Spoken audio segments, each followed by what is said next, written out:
Bonjour, je suis Tademana Lidvindinja, j'ai bientôt 21 ans et je suis en première année de master en architecture à l'EAMO.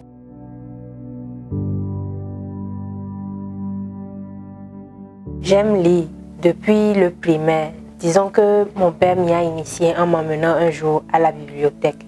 Et depuis, j'ai pris l'habitude d'y aller toute seule.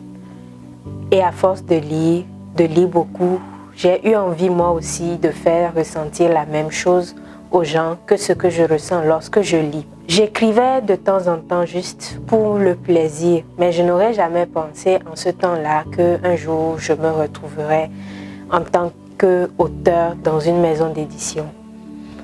J'ai d'abord participé au concours juste pour participer, pas dans l'idée de gagner, mais juste pour l'expérience. Et il s'est avéré qu'on a jugé que mon œuvre était digne de paraître dans les éditions Aoudi.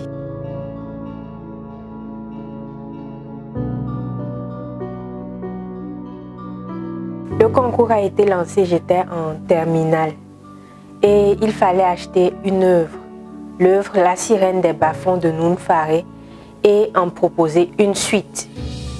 Donc, il fallait que je trouve d'abord les moyens. Je me rappelle qu'en ce temps, je n'avais pas envie d'en parler à mes parents parce que je me disais que ce n'était pas une activité importante, vu que, comme je le disais plus tôt, j'écris plus pour le plaisir que pour en faire une activité particulière. Donc, j'ai d'abord réussi à réunir les fonds, j'ai acheté le livre, je l'ai lu en une pause midi.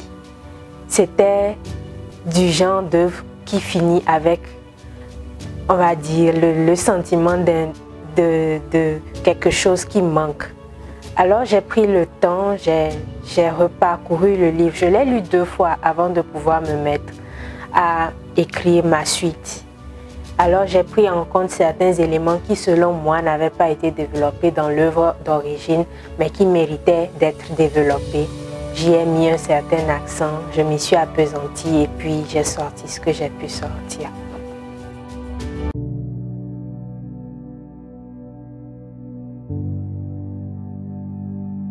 Bon, la première expérience, on va dire l'expérience qui a été la plus fabuleuse pour moi, ce fut les tournées. J'ai fait 2 tournées avec la maison Aoudi.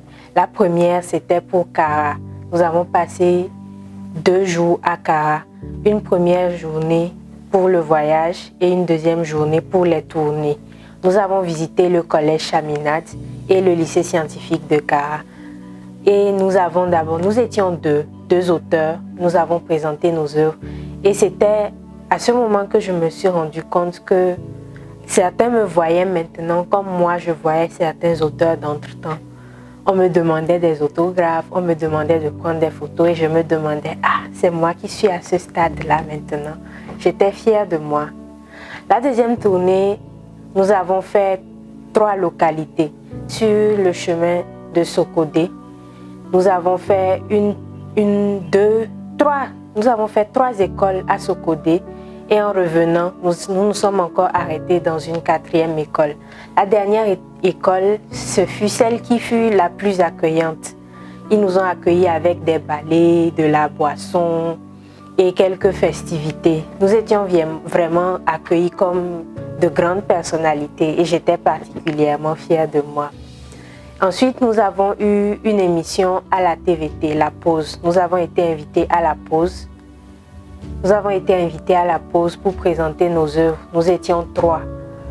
Nous étions 3 à présenter nos œuvres. Et après La Pause, il y a eu une autre émission à Canal FM qui nous a donné l'occasion de faire voir notre œuvre.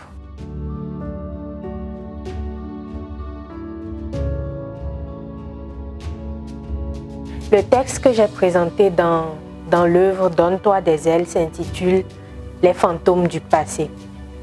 Winnie, le personnage principal de l'histoire, avait été dans le temps victime de viol. Alors je suis remontée là-bas.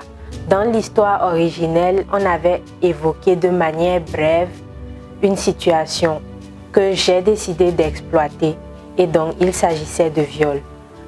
Je n'ai jamais été victime de viol Je ne connais pas quelqu'un qui a été victime de viol, mais j'en entends souvent parler. Et je sais que c'est un phénomène particulièrement et c'est une situation particulièrement éprouvante pour celles qui en sont victimes. Maintenant, dans l'histoire, il s'est avéré plus tard qu'elle refait la rencontre de celui qui l'avait violée dans le passé. Et il fallait qu'elle réussisse à passer au-delà. Les fantômes du passé, le titre, pourquoi? Parce que je me dis qu'il y a certains éléments de notre vie que même si on essaie de refouler, qui reviennent quand même et qui nous rattrapent. C'était dans notre cas le violeur qui était revenu dans la vie de Winnie. Mais il était revenu avec l'envie de se faire pardonner. C'est aussi une valeur qui, selon moi, est importante, le pardon. Alors, mon histoire se termine avec Winnie qui essaie de pardonner son violeur.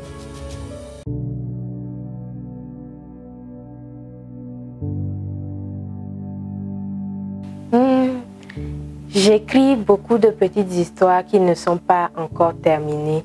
Il y a certaines qui me tiennent particulièrement à cœur, mais je veux prendre mon temps pour être sûre qu'une fois que je les présenterai, ce seraient de belles œuvres qui plairont, qui vont toucher le public.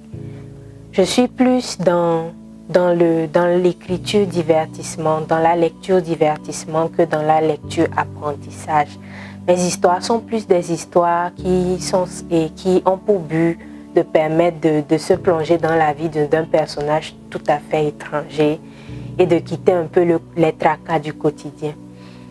Il est vrai que je touche à certains thèmes qui sont assez sensibles parce que j'espère pouvoir, comme je le disais, atteindre ceux qui lisent mon œuvre. J'aimerais que ceux qui lisent mes œuvres puissent se souvenir, pas de moi, mais plutôt de ce que j'ai écrit.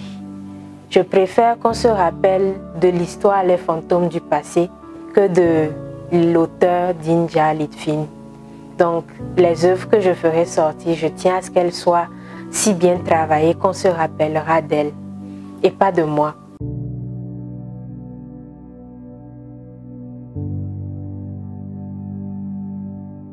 La sirène des bas-fonds est l'histoire de Winnie, une jeune fille qui, par amour, a suivi un garçon et s'est éloignée de sa famille. Mais il s'est avéré plus tard que ce garçon l'ait transformée en prostituée. Il l'a enfermée dans une pièce et il faisait venir des clients pour elle tous les jours. Mais un jour, un client particulier est arrivé. C'était le premier qui avait payé mais qui n'avait pas cherché à coucher avec elle.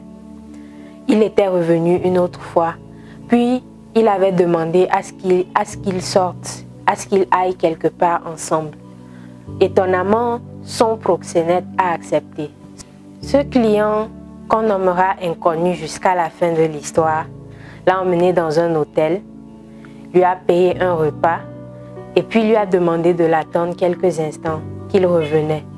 Il est sorti et on lui a fait parvenir une tenue et une mallette dans laquelle il y avait un billet d'avion pour Montréal, un lot de chèques et de l'argent et aussi des pièces d'identité avec une note qui disait « Prends ton envol ».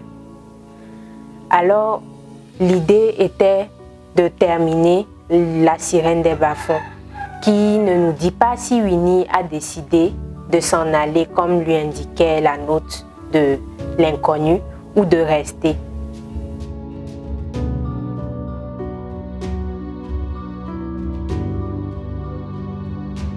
Les études sont prioritaires pour moi. L'écriture, c'est mon loisir, c'est mon passe-temps préféré.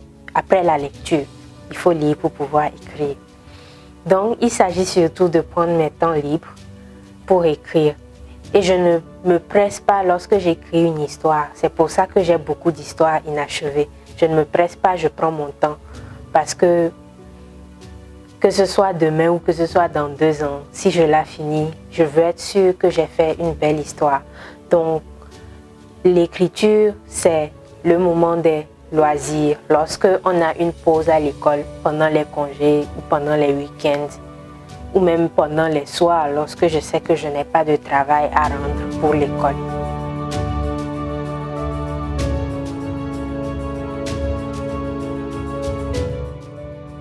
J'ai parcouru l'œuvre Donne-toi des ailes, j'ai lu toutes les autres histoires et ces histoires nous font passer du policier au mystique. C'était vraiment une expérience avec beaucoup de rebonds. C'était fascinant de voir à quel point une même histoire pouvait être interprétée de différentes manières par différentes personnes. Et une personne même est allée dans un sens similaire au mien avec le développement sur le viol qu'aurait vécu Winnie dans son enfance. Et pendant les tournées, j'ai appris à connaître les autres auteurs. J'ai découvert que nous avions tous un petit grain de folie qui faisait qu'on arrivait à s'entendre assez facilement, qu'on arrivait à rigoler pour un rien. C'était vraiment une expérience fabuleuse, je dois dire. C'était amusant de chanter dans la voiture au retour et de rencontrer aussi des gens, de savoir qu'il y a des gens quelque part que nous inspirons et qui ont envie comme nous de se lancer dans l'écriture, juste en essayant.